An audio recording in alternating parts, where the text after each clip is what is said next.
will all receive these slides after this webinar. So this webinar today, obviously operations management. So we will be going through how to move your course online. So what is available for you to use on Connect, what additional sort of products or supplements you can use digitally to get your course moving and change that classroom outside of obviously that on-campus situation for now moving online. And also we have a nice little treat today as well. We have some new author team for the new operations management title, just to discuss some new information and some overview about what is new in this new edition of PACE and Operations Management. So just to get started, I will pass this over to Afsana, who will go through just some sort of housekeeping general information that you need to know about this webinar. So over to you, Afsana.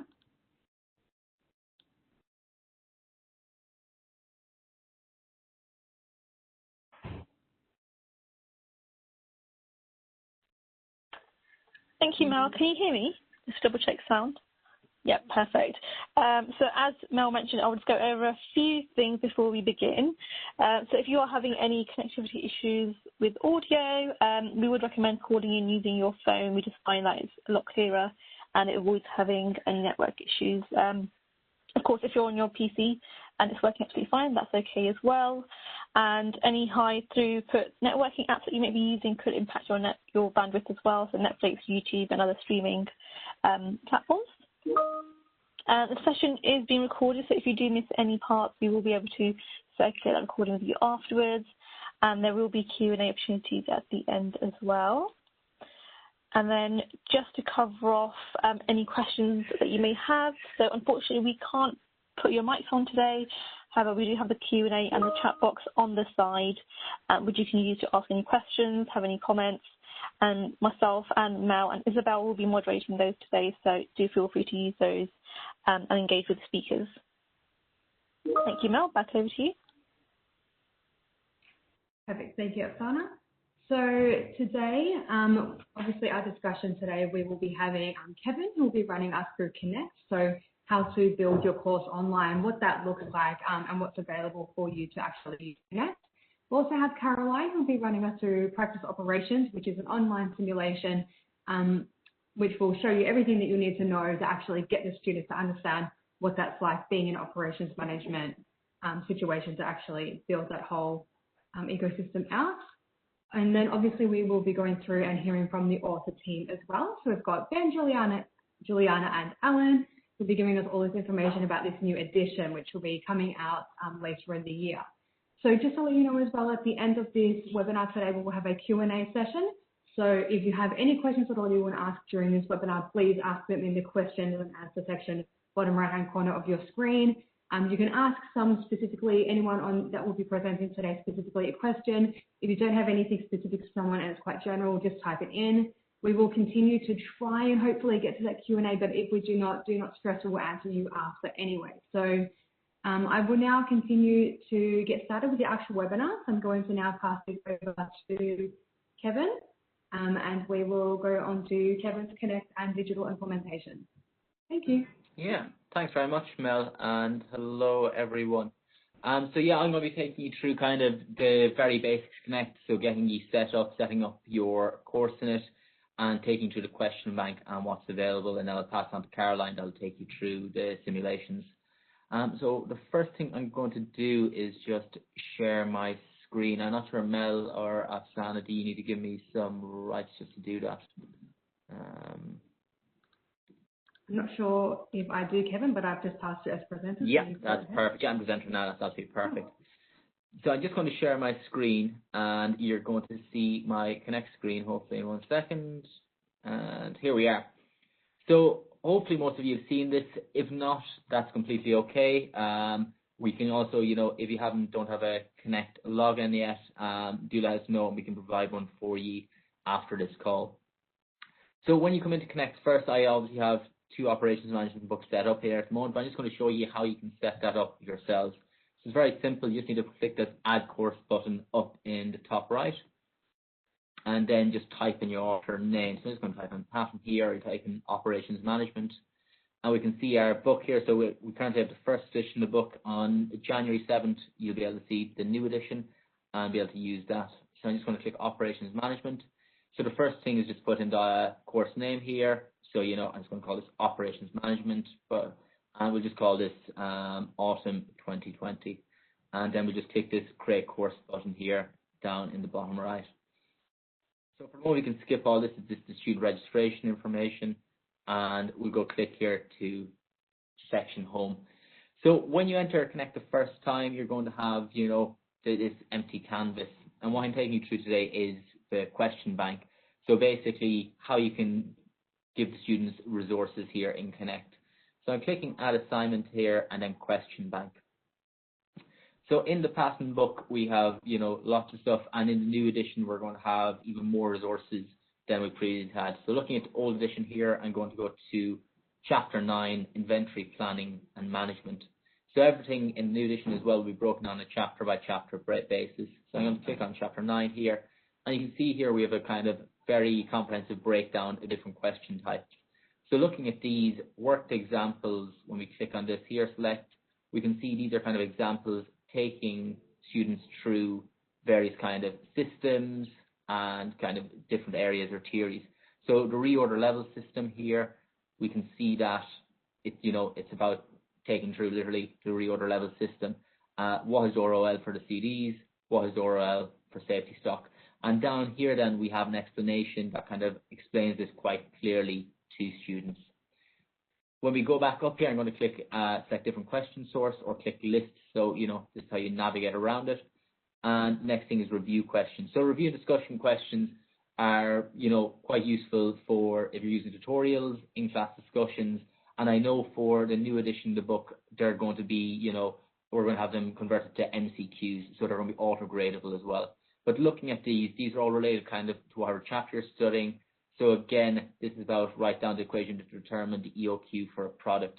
And even if if you have a question here, you can set the settings in this so that the explanation is given to the student. So a student could again use this for self-study here and go through, say, EOQ and understand the various bits and pieces in it.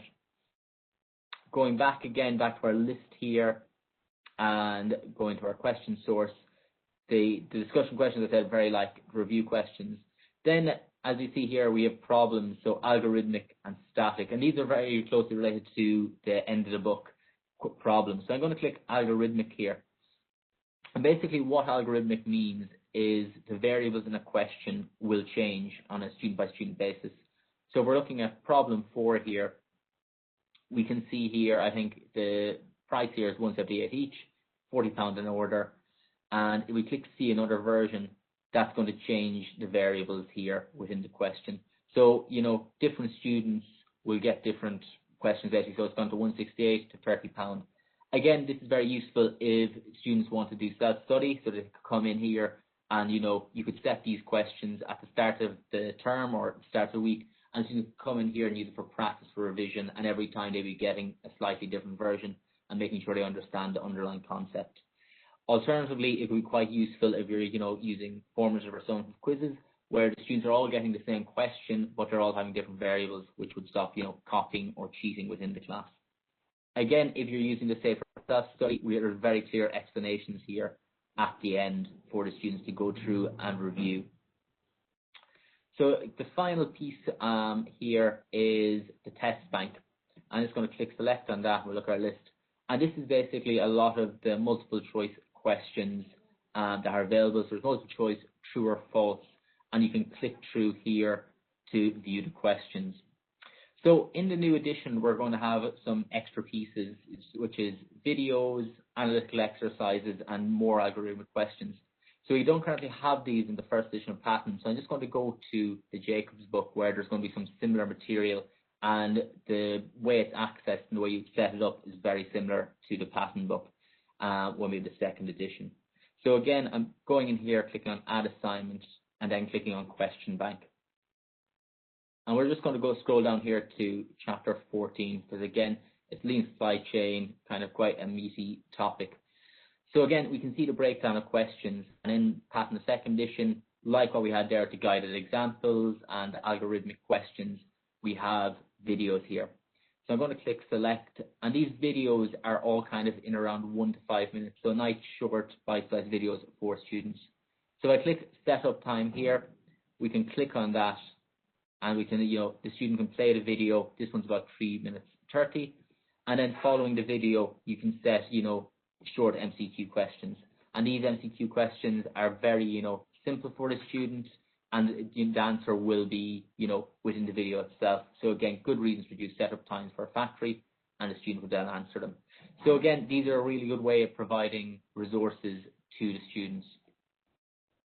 So what I'm going to show you now is, how you could set up a formative or summative, test or quiz for your students using the question bank. And it's really simple. So again, if we're looking at chapter 14, we're clicking the problems here that are both algorithmic and static. And I'm just going to click select here and click on list. So, there's quite a lot of content in here to go through. And to make that easier for you, what we use here is the filters on the left of the screen. So if we scroll over here, we can see there's a few different breakdowns. We can break down by difficulty here, so easy, medium, hard. And this is, helped by the teaching team will dictate some of this for us. And then, the topic or the learning objective. So if you wanted to focus on lean supply chains, you could select that here and filter the results. So that's filtered out some questions, so we're only focusing on those lean supply chains.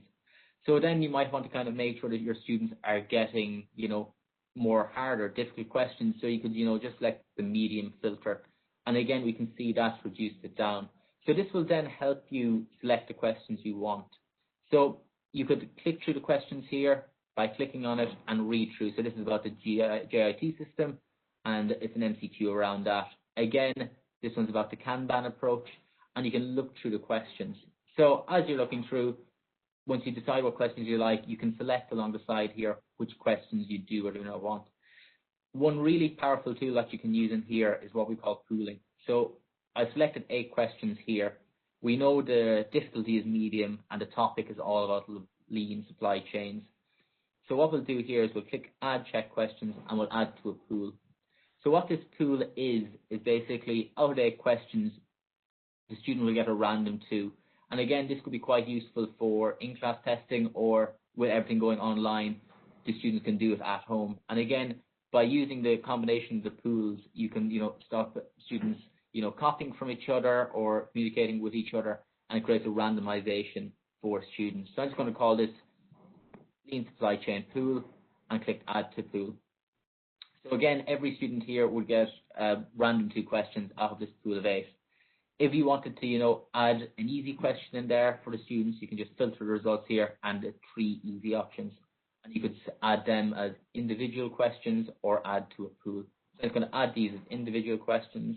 And then when we look at our organized assignment tab, we can see the breakdown. So the student will get, 2 random questions from this pool, and then the 3 questions we added afterwards.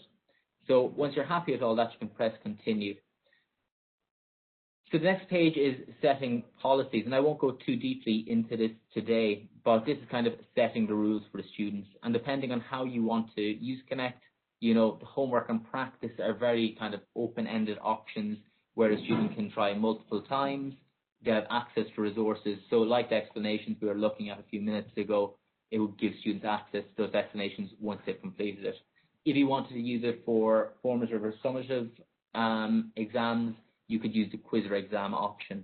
For the moment, I'm just going to leave it as homework and click review and assign. And it's going to call this mock quiz. And we can just assign then. So it's really easy, really quick to look through those question banks and work on them. So the last thing I'm going to show you is the student view here. So I'm just going to pop into the pattern book.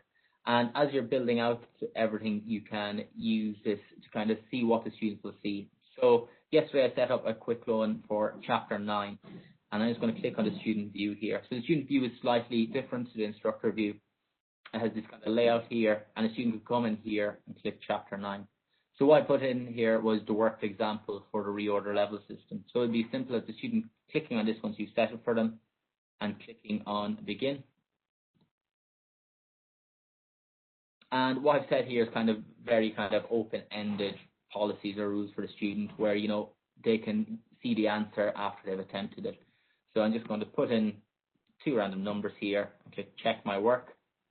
So it's telling me I'm wrong here. and I'll just, submit it anyway. I'll click submit. And when it's giving me the results, it's telling me it's wrong, but it's giving me this explanation here with quite a lot of detail about where I went wrong, how, the reorder level system works, and giving me quite a lot of detail there. So that's kind of a very quick overview of the, Connect and setting up the question bank. So as you can see, there's quite a large amount of material we have in there that can be used.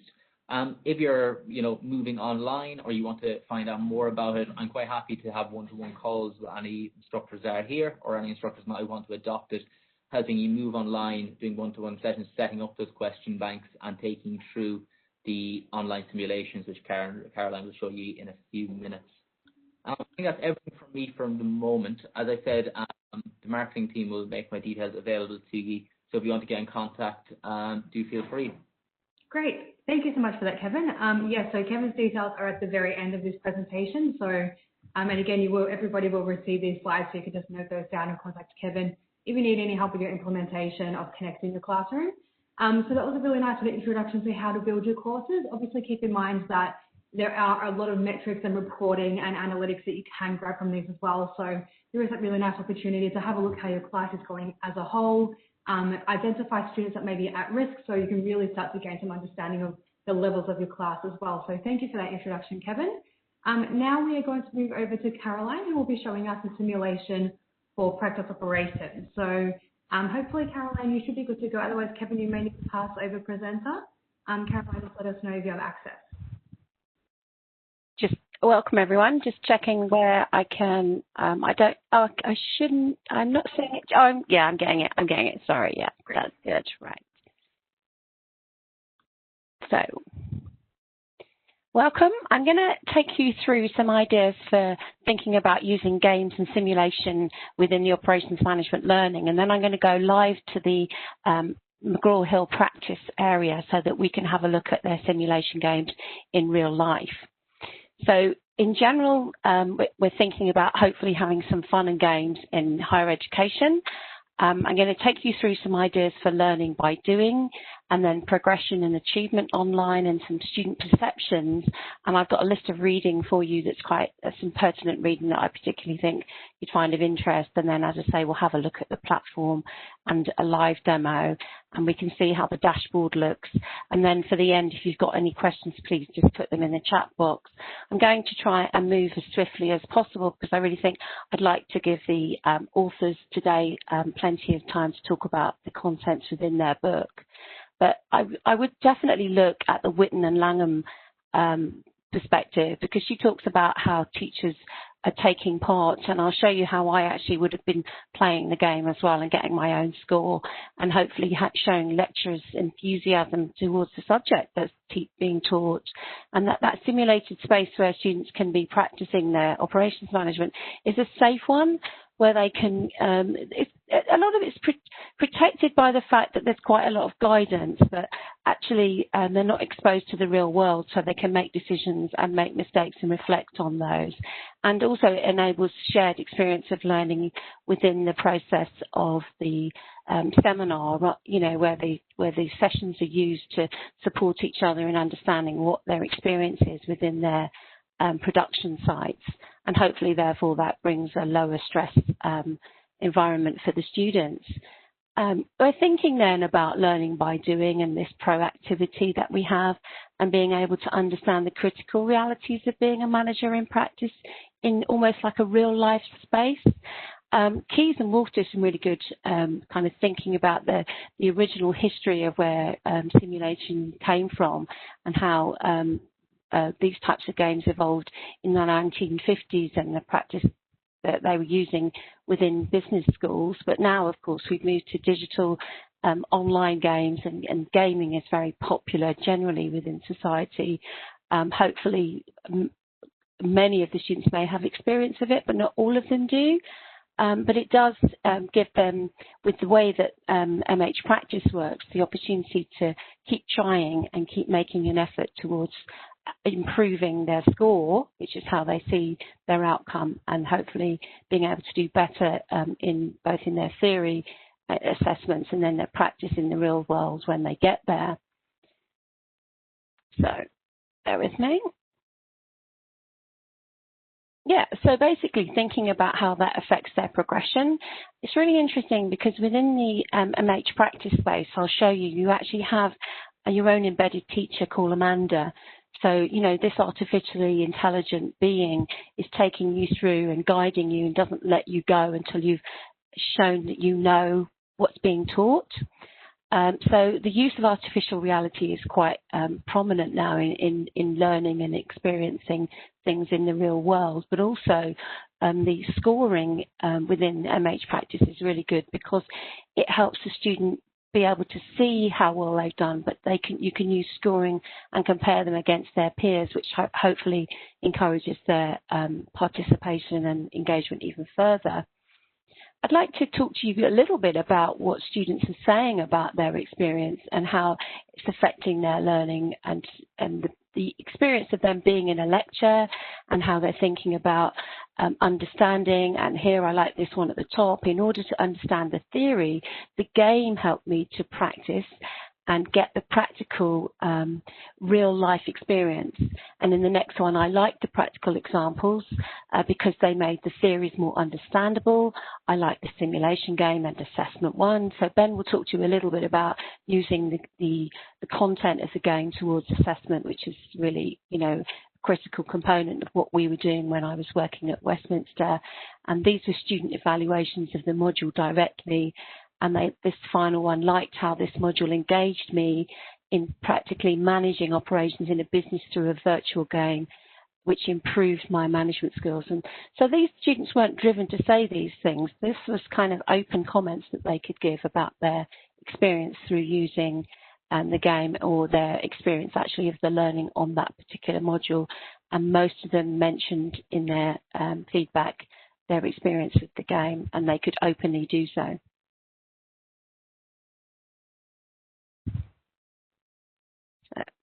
So here's your recommended reading, particularly, as I say, the Keys and Wolf paper and the short paper and the Witten paper are really good ones to have a look at to grasp what, you know, some really good examples of how we can see gaming and the use of the simulation. Also, Advanced HE has, I wouldn't say it's a particularly good article, but it's a starting point for how they understand in the UK anyway, the use of gamification in higher education learning. So this is going back to a little bit on what Kevin looked at actually and how the students see the sign-in for using the practice area. We found at Westminster we had to give quite clear guidance, and so we'd have to really point out in a session to the students exactly what the interface would look like and where they would click, because they didn't always understand that this was, we see down here in the bottom right of the slide set, that they needed to click to launch MH Practice because they were looking for something called a game, and that's not what they were finding. So, you know, it's just about just the ontology of the system for them anyway, and navigating their way through. So now we're going to have a look through to go to the portfolio for MH Practice and see what they offer in full. So bear with me because I think that you should be seeing a different one. So bear with me, I'm just going to share a different interface now. So we should share this one. Okay, so on we go, and we should now be able to see the portfolio of different offerings that McGraw Hill have. So you could go into a medical office, you could study abroad, you could do marketing, and of course you could do operations, or you could run a government office, which is actually quite a fun one to play. So this all allows you to have a demo opportunity on any of those games, but we're going to go into practice operations. So here we go. It launches from a web-based platform. It would remember all of the students' previous data, bearing in mind they would have pre-registered and then launched straight into their direct link. Now, it always opens with Amanda telling you what your objectives are. So the students are required and enforced to run through these exactly as they come up. And so there's no getting away and jumping to the end and doing the assessment. They would have to work through each of the instructions And because unless they've read the instructions, they're unlikely to be able to get it right and may end up scoring 0, they need to read it. So there's quite a lot of learning that goes on because it would be telling them things about what operations management is and what their role within this particular environment is going to be. And in the game here, each turn is a week. You'll be amazed how many students just don't get that. And so when it comes to calculating delivery times and ordering of raw materials, they just don't understand their timeline. So they are critical in making them and helping them understand what goes on later on in further modules. They get introduced to who they're going to be working with and the roles that they have. Up here on the right, although I'm not going to show it to you today, they do get an advisor, and I wouldn't look at export at the moment because that's about exporting the data, but that's all for now. She's wishing you good luck and on you go, and here we get to be introduced and we get to start our actual activities because we've had an order in from Stallion Apparel and we want to get onto that. So here you go, here's your instructions. Click here to look at what your contracts are that are coming in. And as you can see, we've got an existing contract, and it's great because it flashes up as it tells you which is due in 4 weeks. So it shows you how to read your dashboard, which is very common in operations management these days in looking at data sets. And the contract is for 800 white socks. And some of the students actually say this is kind of very simple, you know, in terms of how they see gaming at high level, but it does need to cover the basics because there is a lot for them to understanding how you calculate for production. So the client's looking for medium quality, and you'll learn about making products to different quality. And that's interesting actually because a lot of them make mistakes on that later on in the process. And then looking at what the base material is going to be used and making sure that they've matched the quality of the base material for their customers' requirements.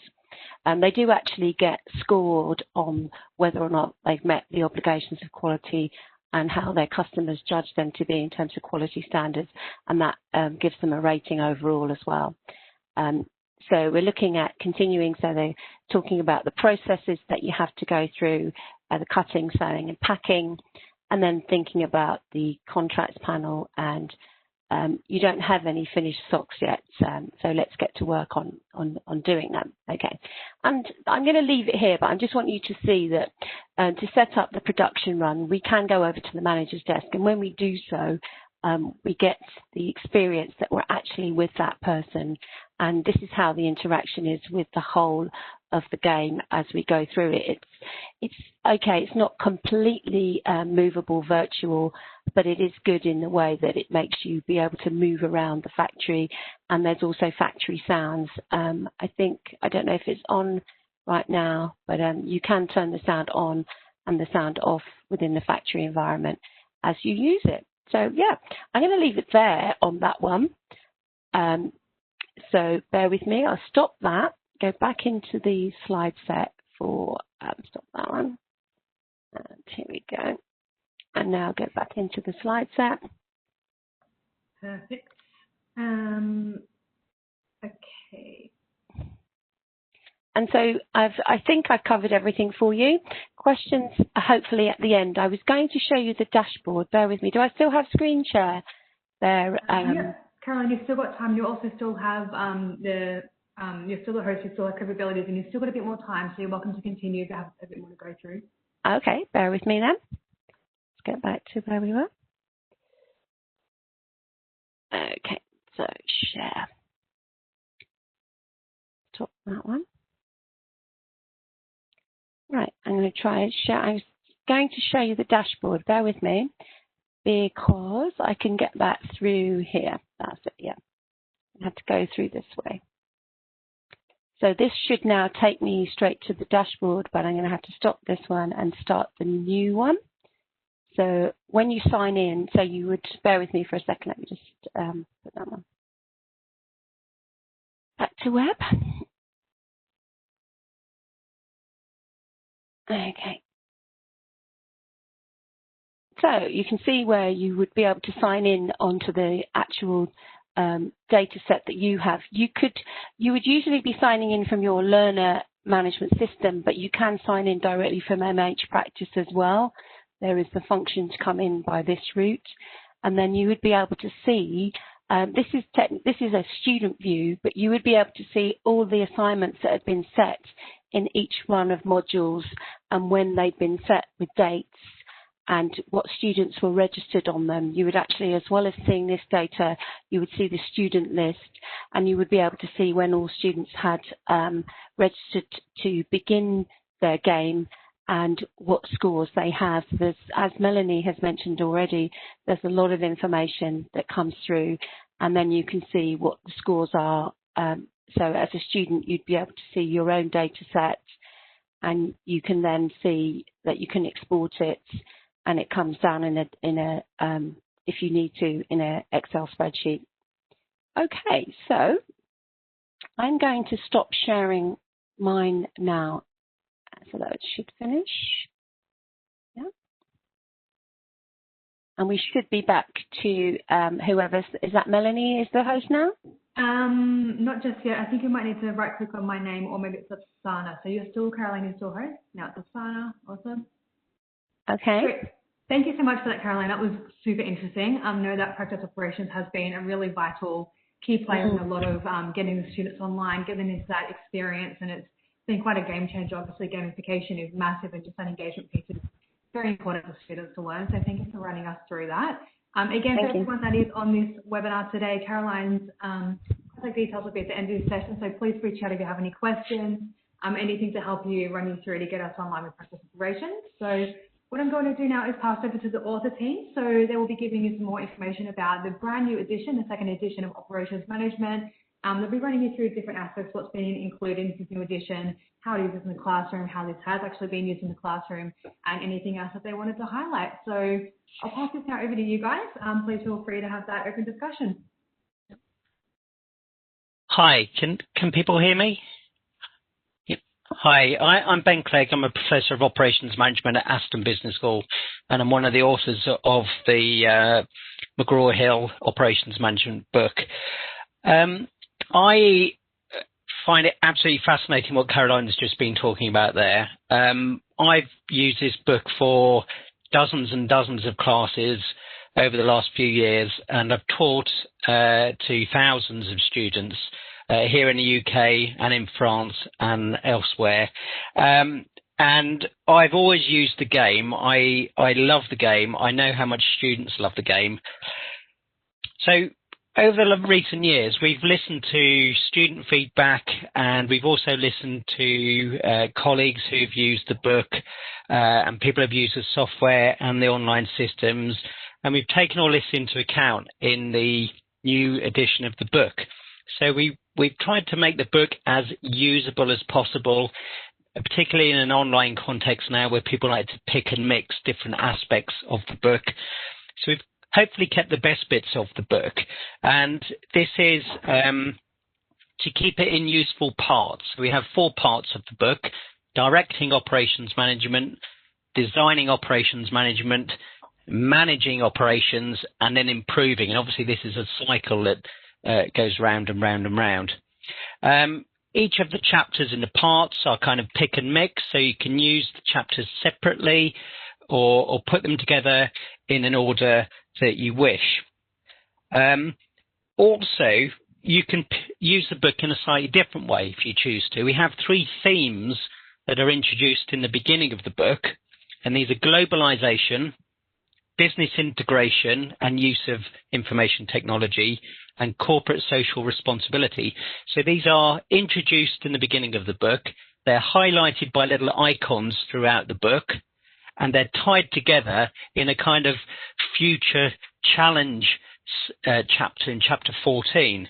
So you can kind of pick those themes out of the book for more specialized courses. And I know a few of my colleagues do that for globalization and corporate social responsibility.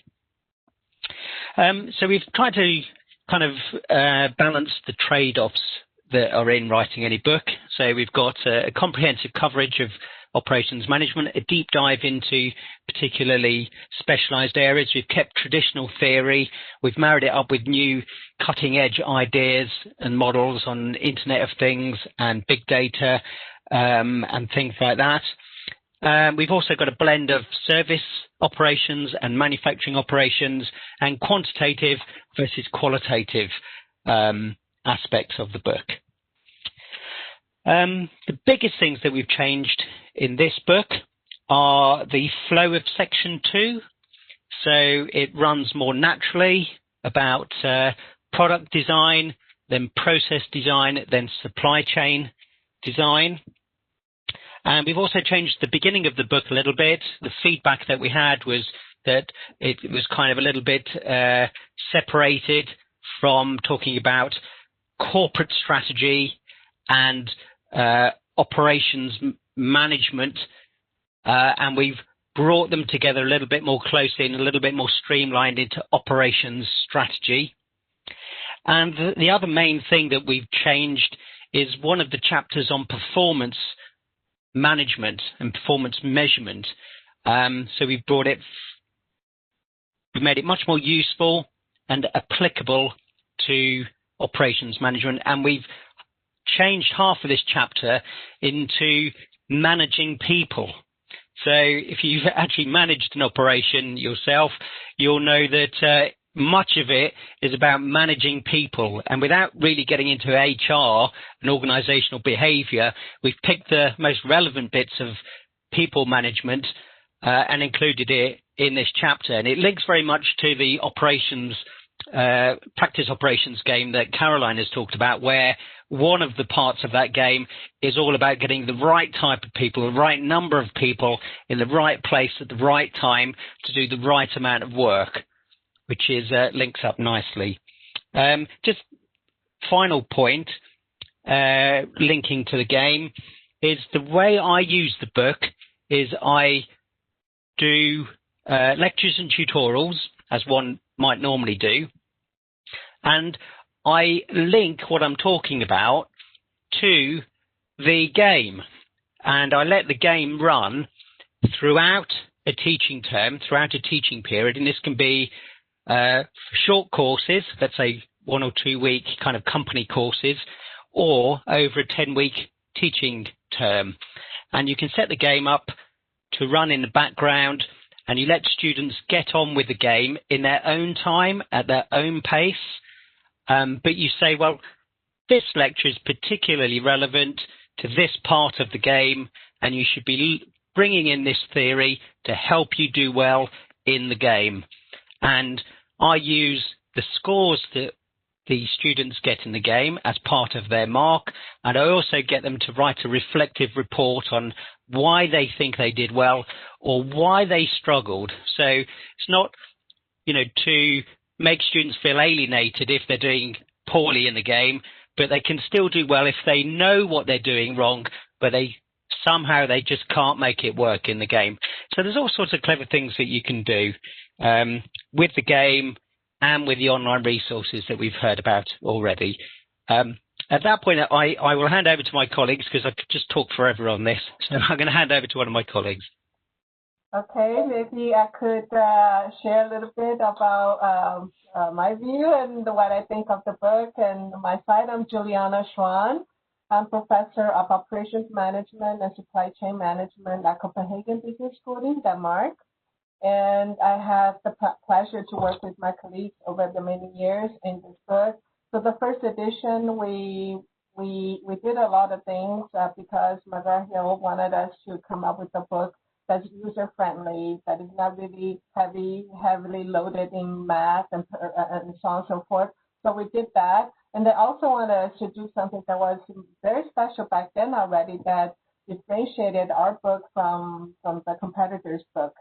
So what we decided to create something nice. And the second edition, in addition to the gamification and digitalization and the connect, we also refreshed all the cases, because now the world is very different than before. So we have digitalization, we have CSR, sustainability is really big in all the curricula that we teach here at TBS, and also with my colleagues about the stuff that they teach. So even though some of the theories do not change, but the context has changed. So which means that we have refreshed our cases, long and short, to include a lot of the contemporary issues that we can actually complement our discussion in class, so the students can, there are cases that know about or cases that can look in the news, and they can complement with the additional insights and apply them to the different concepts and theories that we have added in addition to in this book. So we have refreshed cases with the teaching material, with the test banks, and then now coupled with the game. I'm really excited to use this book in coming up. And also the COVID-19, I think, is the perfect example right now to have the book fresh out, because there are so many examples that are so relevant right now. And like Ben, I can talk forever about this book because I'm really, really passionate about it. And so I will stop now. I will give my next to Alan. Yeah. Hi, thanks, Juliana. Yeah, I'm Alan Pilkington. I'm a professor at Westminster Business School, but I'm only part-time there because I teach at many other institutions around the world. Earlier today, that's why my voice is a bit croaky, I was teaching a class for Essex Business School, the French Grande École, actually from their Singapore campus, doing it remotely, which is a shame. But you know, I have a lot of experience doing that. I teach a lot in Dubai. I spend a lot of time in Hong Kong. So it's really interesting to see that one of the core themes of the book that we haven't stressed yet is how international it is. All of our examples come from well-known household names. They're companies that the students will know. For example, I wrote the chapter on project management. So yes, we've got some UK examples, a bit about what's going wrong with Crossrail. But we've also got things like building the stadiums for the Qatar World Cup. So we've got a lot of international examples there.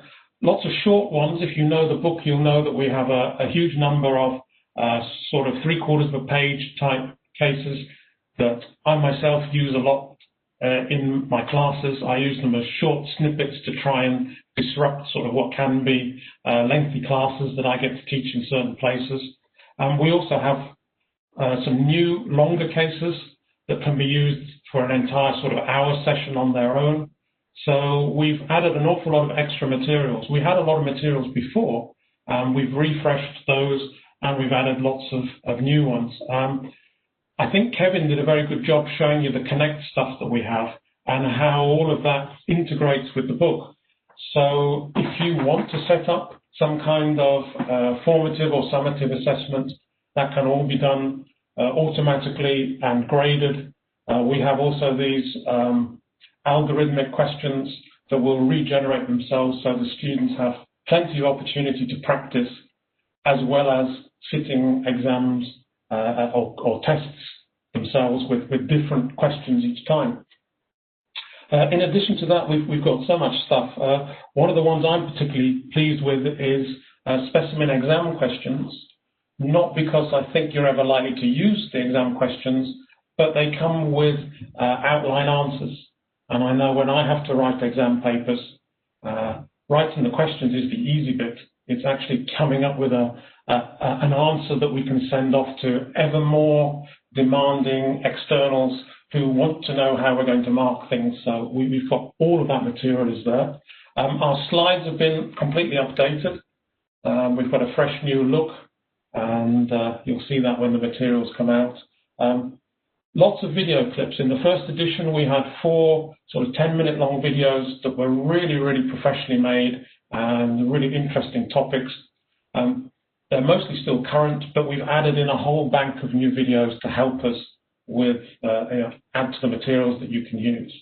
The online help that you'd get if you adopt the book takes you through all the different aspects that we have. A lot of tutor guidance, handbooks to use. We go through that. We suggest various other games that we use, so not just basing it perhaps on the practice operations game, which is good for an entire course, but things like we recommend the the best versions of perhaps the beer game as one of those that I often use. So we're hopefully giving you the tools to be able to do that. A couple of times we have a game that appears which is about making paper aeroplanes. So we use that to think about line balancing. We use that to think about just-in-time delivery. So it's just an example that we've prepared the online material that will help make the courses much more interesting. We've also got links to various YouTube videos and other resources that are available to use.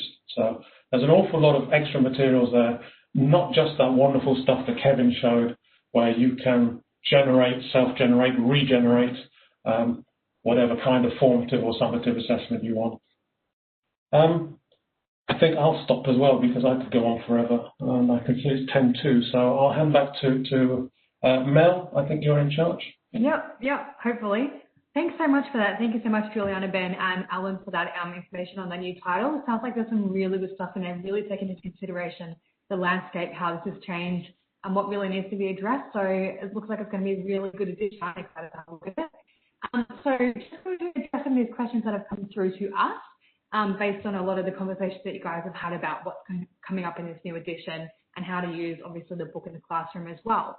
One around group tasks and also one on actually delivering the class. So a question here is, what would you say are the main advantages and disadvantages of live lectures versus pre-recorded videos, lecture videos? So how do you guys use those? Do you not? Do you have any preferred methods to deliver classes? What do you guys think? I can take that, if I may. The way I do my classes is I record the lectures. So I would kind of do them in full, in a chunked way. I encourage the students to watch them. Some do, some don't. So we all know what students are like. So if they have done, that's great. But what I tend to do is to kind of flip the class. So I make extensive use of video clips. And so the ones we have are ones on Intel, British Airways, Farnborough Air Show, Lightning Source, like that. And I get them to watch the video at the beginning of the class. I ask them to do the prior reading and look at the recorded lecture. And I kind of expect them to do that. But you've also got to have a plan B, haven't you, when you're teaching, for when the students don't do any work, don't do any reading, and don't do any of the preparation. So what I do is I start off the lecture effectively with the tutorial, with the video tutorial, and we watch that together. And then I pose some questions before we watch the lecture and ask them to make notes. And then I get them to do like a huddle discussion about the questions I've set.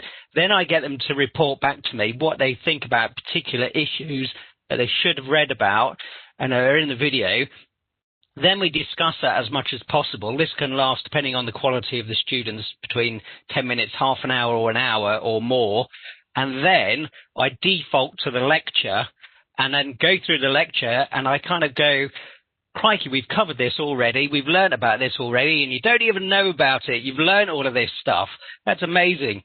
And then if some things don't come up in the lecture, I then spend a little bit more time on the lecture slides. So it's kind of learning without even realizing that you're learning. And that's kind of flipped learning. And that's why I think video clips are so important. And that's I guess my answer to the question is you've got to have the offline asynchronous material, but really save the juicy discussion, more complicated, more advanced, challenging bits to your synchronized teaching.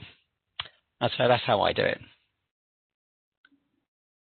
I mean, if I could add to that, one of the approaches I often use to cope with that kind of issue is lots of comparisons. So in my class today, I was doing a comparison between Amazon and Alibaba, because on the surface, those two organizations ought to be direct competitors. But if you understand the fact that Amazon is highly vertically integrated and Alibaba is actually merely an IT service provider, then you get to an understanding that actually there are many different ways. So it's a good way to introduce the students to thinking about different possible solutions that they've covered in the lecture material. And of question I always leave them with is, if you had $1 million, which of these companies would you invest in and why? And that always gets them going. Super interesting. Thanks, guys. Caroline, Juliana, did you have anything to contribute on that bit? If you don't, that's not a problem at all. We can go through some other questions. Yeah, I think we can go to the next question. No problem. Oh, actually, sorry, Julia. I would add to what I would add to, pick up on what Ben had said earlier about how he uses the lecture with the other learning, and very much picking up on what you just said, and that in the simulation game, because they again are learning but don't realise they're learning, and then they come to the classroom and they start talking about the lead time, and then you say to them, where did you learn about that? And they say, oh, I think Amanda taught me. Amanda isn't even a real teacher. She's the one in the simulated space. I say, but do you know what my name is? Oh, no, miss, but I know Amanda, and she's not even real. So it's really interesting that they still need traditional intervention, but actually the journey that they go through in a simulated space is very much a learning one, but supported by the other systems that you use. And getting that complement is really, really important. I think Ben is definitely right on what he says and in the experience with the students on that. So I just wanted to reaffirm that. I definitely believe in that way of teaching. Absolutely. All extremely key points. And also, Ben, you did touch on the group task approach of that as well, because obviously it's very important. The class is to be interactive. Students need to communicate. They need to collaborate. These are all key aspects to learning as well. So does anybody else have any sort of input there? So specifically the question was, what about activities where students need to interact for group tasks? How do we get that happening in a virtual remote learning environment? Any tips for our audience? I can say something on that. What I do is I set challenges for each teaching session, and I set these at the beginning of term. So it's not a surprise to groups. So they're put into groups. The challenge always relates to what we have been talking about in class and the video that we've watched, the case studies that we're doing. And sometimes a group is presenting and sometimes a group is critiquing. I don't get all groups to present every week. That's boring and repetitive, and it has diminishing returns. So I might have one or two groups presenting on different things each session, and I get the other groups to do the similar preparation, but they are critiquing. They are asking the difficult questions, not me, the tutor. I can ask difficult questions and answers all day long, but the students aren't learning. I get them to ask one another difficult questions, and they're very courteous because they know their turn's going to come next week when they're presenting and someone else is going to critique them. So what I do is I get a dynamic happening in the class where some are presenting, they're preparing, and the others are critiquing them. And then, just to put the cherry on the cake, what I do is I get the whole class to vote online. Does the class think the presenting team met their brief? I.e., did they understand the problem and did they explain it well? And this is just fun, but boy, oh boy, does it get people working hard and focusing, because no one wants to look stupid in front of their peers. Nobody, So if you have a group, I do this to MBA students, and they go, oh my goodness me, what's all this about? And then they get really competitive, as MBA students are, and nobody wants to look a fool. And so that's a little technique, I guess, teaching technique, that you can get real interaction, even virtually. And of course, you can do this virtually because there's all sorts of voting software like Vvox and Collaborate, Blackboard and stuff like that available now. Very easy to do, quite effective. I mean, one approach which I use that works particularly well is that I frame my exploration work, group work, I call these student boardrooms. So they're set in their groups, and each week I give them something. It's perhaps something I found in the news that week that looks topical, and I set them off as consultants. So the one they did for me last week, one of the groups that I had, was they were trying to explore the impact of blockchain technology on supply chains. because even industry insiders don't know the impact. And they find this is really surprising that there's no real single answer. So something that comes out of the news, some kind of press thing, and basically getting them to play the role of consultants as you normally would. But I make this normally things where there's no set answer, and yet it's really topical. So they can go and start trawling around the internet to try and find different views and things. So student boardrooms is a nice way of thinking about that. So that they're basically tasked, they're the consultants, they have to sell this to the rest of the class. Yeah, and similar to your approach, Alan, what I do in class, because here in Denmark, our system is just a little bit more different. And what I do is in the beginning, give them a choice so they can choose whatever setting, whatever that makes them tick. So the whole exercise is that they have to find either an improvement project or innovation project of their liking in any industry, any settings that feel very interesting to them.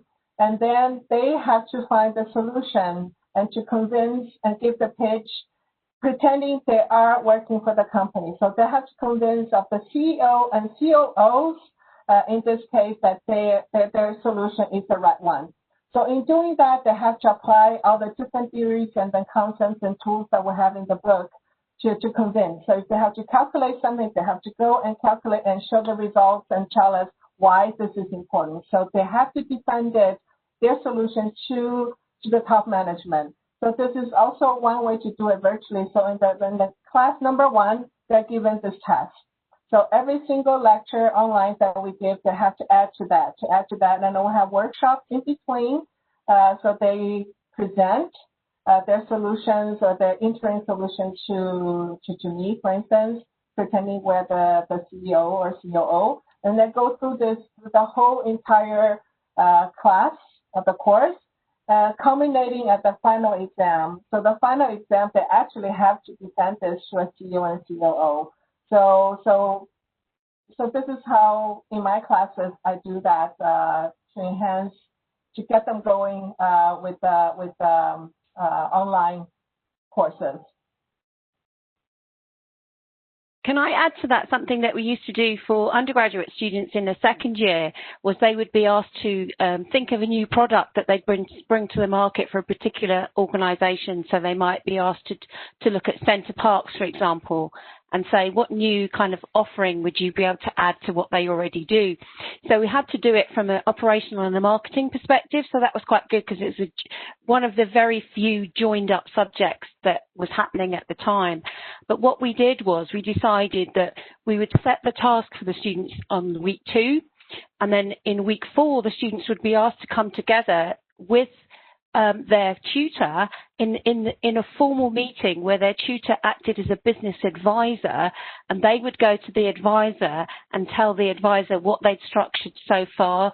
They were required to attend at a particular time. So it's a very formalized process. And in doing so, they would gain a minimum of 5 marks just for turning up. And I think students like that, okay? And then additional marks would be given for the actual level at which they had articulated their idea and how they'd seen it from a marketing and operationals objective and the strategic way that they could bring that forward. And that was a very successful way. And they had to actually meet along the line of, say, a 12-week journey. I think they had to meet with that advisor 3 times and provide evidence of that process. And it would enhance their marks by anything up to 20 marks. And students are very tactical in how they want to be able to make the benefit that gives them. And attendance became very high. But that equally would be able to be done in an online platform. The students learn new skills and they have to make the meetings. They can use the different documents and sharing systems to show. So it actually creates quite a lot of opportunity for other parts of learning as well and skills development. So, yeah, I don't think group work's a problem at all, really. I just think that's a bit of a misnomer, you know, but yeah. Perfect. Thank you, guys. I do have another question that's come in based on group work. So if you guys are happy to hang around and anyone else that is, so it's addressing the scalability of group work. So we have a question. I can see how these approaches would be working for around 50 students. So what happens if we have a large cohort, so around 250 students or so?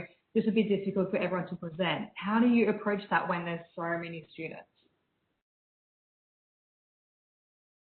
Do you want me to start a little with some ideas? Well, I mean, the benefit of the learning management systems are that a lot of it could be generating randomized group sets, and those students wouldn't have to physically be in the same building.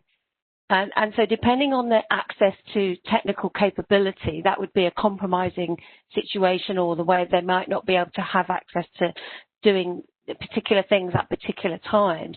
I think doing things online actually enables more of a mix than we used to have. So there's a benefit there, and using automated randomized group settings is a benefit too. So the tools will help us, but I think in a way that economies of scale are good, because as Ben says, you can record lectures and then you can use them throughout the whole academic year and beyond if they're still in date. And so we do benefit from those efficiencies. And I think in the background, the actual management of the learner process and the management of the different activities is taking the academic quite a lot more time. So there's a kind of bone of contention there for some people. But I'm going to leave it there and see what other people think about those ways of thinking. If I can just add something which relates back to the game, scalability, you can have hundreds of students using that game at once. I don't know what the upper limit is. I've never come up against the upper limit, but I know it works for 100, 120 students at a time. That can save you an awful lot of time in marking, because you can assess the technical content of operations management. And let's face it, that kind of tends to come down to scheduling, planning, capacity calculations, and that kind of stuff. And the game essentially marks it for you, because it awards a mark to the student about how well they have done. And you can set the game up in different ways, but the way I do it is I let the students have as many attempts as possible. And it's addictive, because students want to get the best score possible, and I set it up so it retains their best score. So they do it over and over again. They learn loads and loads and loads, and the game assigns a score to all that complicated calculation that they've done. And I pick that out of a spreadsheet, I put it into my mark sheet, and I marry it up with the more conventional essay report. And so it saves me a huge amount of work in marking technical questions. So that's a fantastic scalability. That's one of the reasons I use the online practice operations game. Mm-hmm. Sorry, I didn't mean to butt in, but I had 700 students in the platform. And it was really good, because it meant that you could what we actually managed to do through using the game was to reduce the deviation in marks as well. So there's a lot of ways you can unpick the data of the benefits. So it's not just the scalability, it's actually the contribution of effort that comes from the student, because it's much more transparent, I think, as well. An approach I use that cuts down on that sort of admin work for large courses when it comes to grading is I get them to submit their slides. So they do group work, they submit their slides, and that's what's graded. So we don't have this issue of everybody has to present and you end up watching the same presentation over and over again. So the actual wind-up session is a summary of those presentations and discussion amongst the students. But the actual grading isn't reading essays and things that they've spent a lot of time preparing. It's actually looking at their slides. And if you give them enough guidance in advance with a rubric that's particularly detailed, then they know what they're supposed to be contributing, and it makes it much easier to grade these things very quickly for large numbers. And as well, the rubric helps a lot, of course, because they have no way of arguing. It's there in black and white. They can see the points that they get for each different section. Absolutely. Thank you, Alan. That wrapped that up really well. I think that actually ends the session today. I think we've just run out of time just a little bit. Thank you so much to all of our speakers, everybody that presented today. Anybody that wants to reach out to any of these guys that have had a conversation around something that sounds interesting and you want to reach out, information is on this page here and also this one. If you did not quite catch something or you wanted to get it again, do not forget that all of these, this whole session will be sent out to everybody that has registered and also attended. If you have any questions, please reach out to myself or anyone on these slides. And please also do share this recording with any of your colleagues as well that could not make this session today. Again, thank you so much to our speakers and presenters and everybody that shared your time with us today and showed us through everything on here. And if you guys don't have anything else, then we can wrap up this session. But thank you again, everybody. Thank you. Thank you. Thank you. Thank you. Bye-bye. Bye.